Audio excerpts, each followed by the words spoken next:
예, 우리 새벽에 하는 복 있는 사람 본문하고 킹덤 스토리 본문하고 조금 교차돼서 이 사장 사건도 뒷부분은 전에 한번 주일날 설교한 내용이 있고 그렇습니다.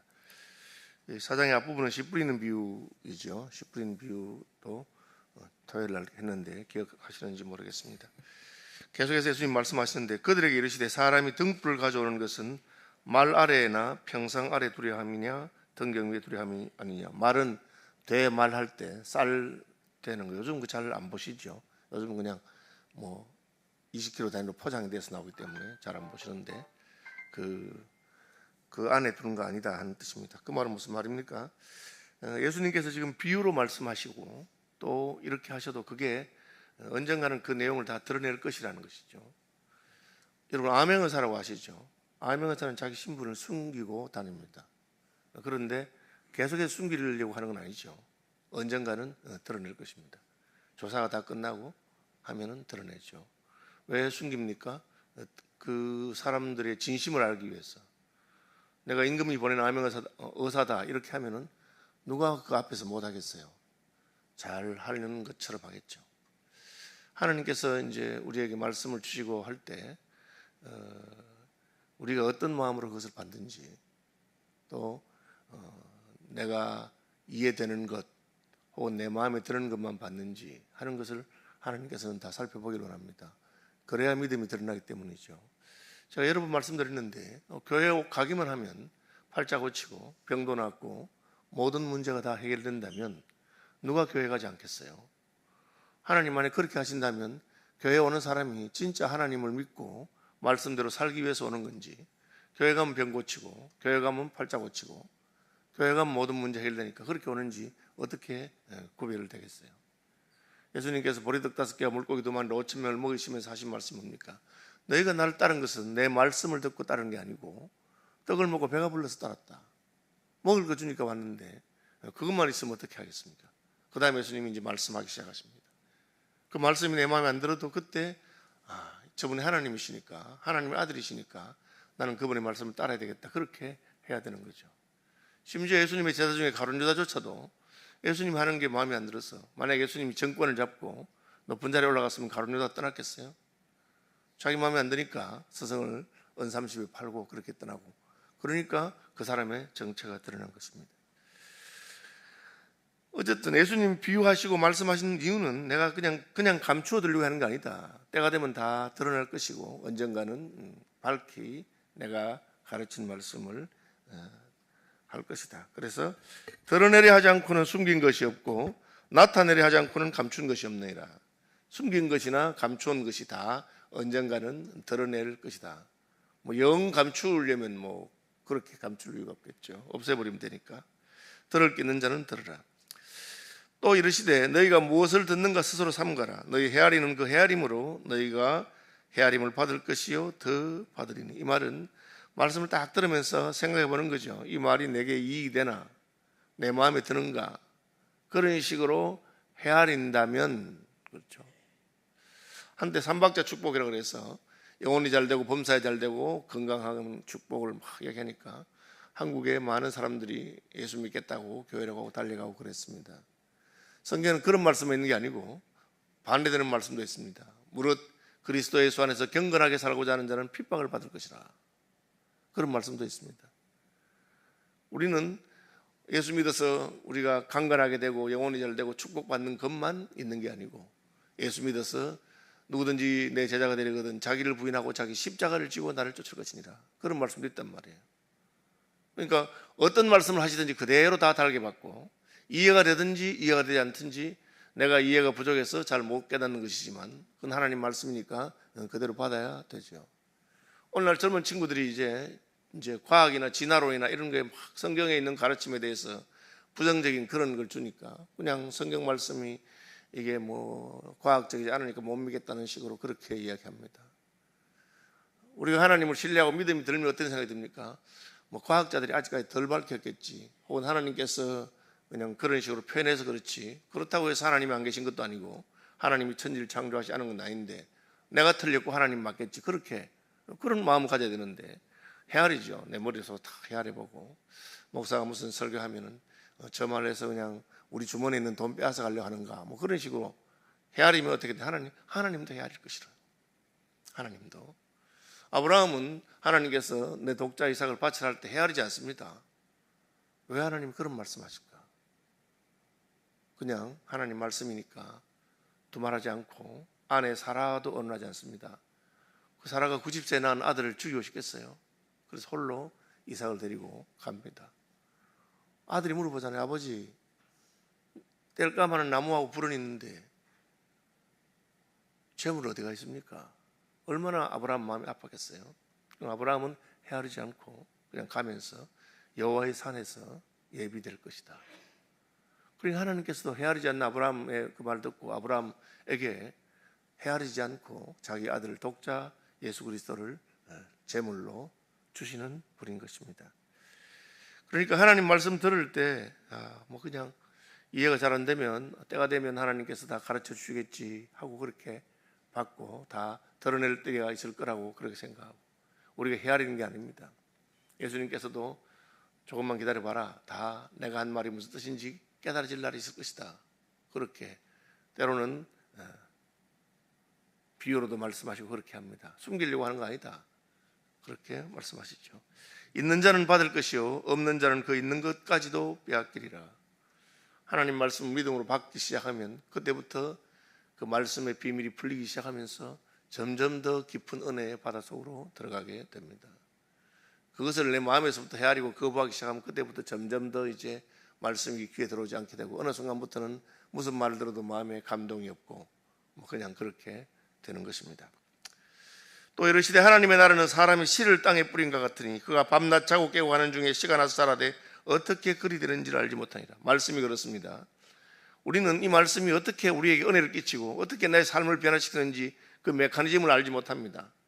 무슨 영적인 어떤 영향을 주는 방식이 있는지, 그것이 무슨 심리적인 것인지 인지적인 것인지 뭐 행동과학에 따른 무슨 그런 이론적인 것인지 모릅니다.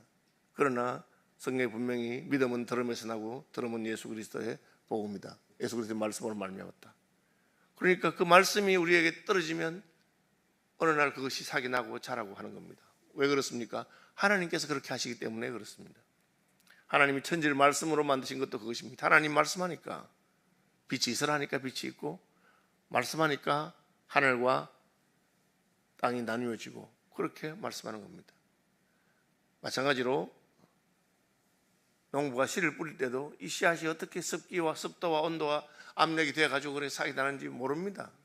그냥 그는 경험적으로 씨를 뿌리고 봄이 되고 시간이 지나면 싹이 나고 자란다는 것을 알고 있습니다. 그 얘기 하시는 거죠. 그가 밤낮 자고 깨고 하는 중에 씨가 나서 자라되 어떻게 그리 되는지를 알지 못하나 땅이 스스로 열매를 맺되 처음에는 싹이요 그 다음에는 이삭이요 그 다음에는 이삭의 충실한 곡식이라. 그렇게 되는 겁니다. 그냥 땅 속에서 일어나는 그건 다 모르죠. 오늘날 이제 과학이 많이 발전해가지고 그것도 이제 연구하고 살펴서 어떻게 자라는가를 따지기도 하고 기가 막히더라고요. 씨앗이 아래 위가 그죠 있는지 어떻게 위로는 싹이 나고 밑으로는 뿌리가 되고 그 기가 안 막힙니까 여러분 그죠? 아무렇게 심어도 뿌리는 밑으로 내려가고 씨앗의 뿌리 부분이 위로 되어 있으면 어떻게 되나 그런 생각 여러분 안 해보셨어요? 근데 기가 막히게 뿌리는 땅속으로 찾아 들어가고 그 줄기와 잎은 위로 올라가도록 하나님 그렇게 해놨어요. 열매가 익으면 곧 낫을 되나니 이는 추수 때가 이르렀습니다. 그렇게 말하고 있습니다. 하나님 말씀 그러한 것입니다. 또 이르시되 우리가 하나님의 나라를 어떻게 비교하며 또 무슨 비유로 나타낼까? 게다시 하늘과 같으니 땅에 심길 때는 땅 위의 모든 씨보다 작은 것이로되 심긴 후에는 자라서 모든 풀보다 커지며 큰 가지를 내나니 공중의 새들이 그 그늘에 깃들일 만큼 되느니라. 힘으로써 기독교를 억압하고 누르는 시대가 있었습니다. 오늘날도 그렇고 북한도 그렇고 중국도 그렇고 이슬람권도 그렇습니다. 예수 믿으면 죽인다. 그 예수 믿는 사람들이 하고 있는 건 뭡니까? 말씀밖에 없습니다. 복음을 그냥 전하는 것이죠. 그것은 겨다시 하늘처럼 제가 보니까 겨다시 좁쌀만 한 그래요. 이걸 뭐 어떻게 힘이 없어 보이는데 그런데 그것이 자라기 시작합니다. 그리고는 새들이 깃드는 그런 큰 덤불이 된다. 하나님 나라가 그렇다. 약해 보이죠. 영어로는 그걸 볼러너블이라 하는데 그냥 부러질 듯이 금방 부러질 듯 그런 걸 약해 보입니다. 그러나 그 속에 생명이 있기 때문에 자라기 시작합니다. 우리가 뭐 사과 한 알에 씨앗이 몇 개 들었느냐, 뭐 6개나 8개나 알 수 있죠. 잘라보면 압니다. 그러나 그 씨앗 속에는 얼마나 많은 사과가 달려 있을지는 알지 못합니다. 하나님 씨앗 속에는 생명의 DNA를 넣어놨기 때문에 심으면 자라는 것이죠. 그리고 어느 날 큰 나무가 되어 있다고 말씀하십니다. 예수께서 이러한 많은 비유로 그들이 알아들을 수 있는 대로 말씀을 가르치시되 비유가 아니면 말씀하지 아니하시고 다만 혼자 계실 때에 그 제자들에게 모든 것을 해석하시더라. 비유는 사실 해석이 필요합니다. 왜 그렇게 하시는가? 하나님께서 들을 자는 듣고 듣지 못할 자는 듣지 못하도록 하는 것입니다. 비유는 양면성이 있습니다. 믿고 받는 자에게는 비유는 말씀을 더 쉽게 깨달아지게 하는 역할을 합니다. 그것을 거부하고 하는 자에게는 비유는 닫혀있는 말씀 같아서 도대체 무슨 말 하는지 황당하고 알 수 없게 그렇게 됩니다. 하나님 열어주실 때 그 말씀은 우리에게 깨달음을 주는 말씀이 됩니다. 그 다음 35절부터 41절은 전에 한번 제가 설교한 내용인데요. 주일날 이게 35절이 중요합니다. 그날 저물 때 제자들에게 이르시되 우리가 저편으로 건너가자 하시니 건너가자. 예수님께서 말씀하신 것입니다. 하루 종일 가르치시고 피곤하셨을 것입니다. 그러나 주님은 갈릴리 바다 건너편으로 가기를 원하셨습니다. 왜 원하셨는지는 그 다음 장에 보면 나오는데 아마 내일이나 이렇게 새벽기도 설교 보면 나오겠죠. 거라사 지방에 군대 귀신 들린 사람이 있습니다. 마가복음에서 예수님은 중풍병 들린 자를 고치십니다. 어떻게? 친구들이 침상째 메고 왔기 때문에 고치죠. 회당장 야이로의 딸을 고치십니다. 왜? 아빠가 예수님께 찾아와서 예수님 모시고 갔기 때문에 그렇죠. 12회를 혈루증을 앓던 여인을 고칩니다. 왜? 그 여인이 직접 예수님께 나왔기 때문에 그렇습니다. 본인이든지 남이든지 어떻게든지 예수님을 만나게 해주면 예수님은 그를 고칩니다. 그런데 군대 귀신 들린 이 사람은 아무도 그를 예수님께 데려다 주는 사람도 없고 동네 사람들도 예수님께 데려갈 줄 마음도 없고 예수님을 모시고 갈 사람도 없고 자기는 귀신 들리기 때문에 예수님께 가지 않습니다. 예수님을 피합니다. 그래서 예수님이 스스로 찾아가셔서 고치는데 그 밤에 피곤하셨지만 바다 건너서 가서 그 사람을 고치러 가시는 것입니다. 복음이 필요하기 때문에 예수님에는 소망이 있기 때문에 가시죠. 그래서 예수님 말씀하신 것입니다. 바다 건너 가자. 믿음으로 받으면 어떻게 됩니까? 예수님이 가자고 했으니까 가면 됩니다. 예수님이 하라는 말씀할 때 문제가 되는 것은 예수님께서 책임지실 것입니다. 선교 역사에서는 이것을 허드슨 테일러 박사가 깨닫고 원리화한 페이스 미션이라고 하는 겁니다. 하나님이 시킨 일을 할 때 하나님께서는 필요한 것을 공급하신다. 우리 하나님 명령에 순종하면 하나님 우리에게 먹을 것을 주시고 그 일을 할 수 있는 것을 주신다. 씨와 심을 양식을 먹을 양식과 씨를 주신다. 그렇게 믿는 것이죠. 그래서 그 말씀대로 건너가면 됩니다. 제자들은 피곤했겠지만 순종해서 그들이 무리를 떠나 예수를 배에 계신 그대로 모시고 가매 다른 배들도 함께 하더라.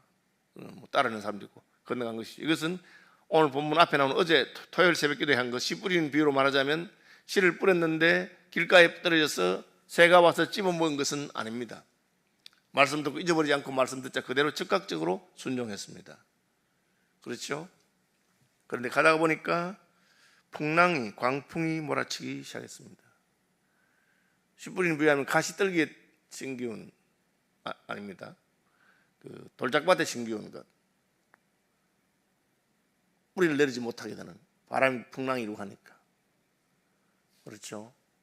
믿음이 깊지 않으니까 그걸 돌짝밭을 통과하지 못하는 것입니다. 제자들은 그런 위기에 닥쳤습니다. 예수님은 주무시고 계시고 그러니까 막 깨웁니다. 선생님 우리가 죽게 된 것을 돌보지 않습니까? 예수님 앞에 비유로 하신 말씀을 그대로 현장에서 한번 실습해 주신 것입니다. 예수님은 건너가자고 했고 제자들은 따라서 순종했는데 순종하고 가는 길에 어려움이 닥치니까 아이고 큰일 났다. 사드락과 메삭과 아벳느고는 말씀대로 순종해서 금신상에 절하지 아니하고 불불 속으로 들어갑니다. 너 이제 큰일 났다. 너 이제 타죽게 생겼다 할 때 그들은 믿음이 흔들리지 않습니다.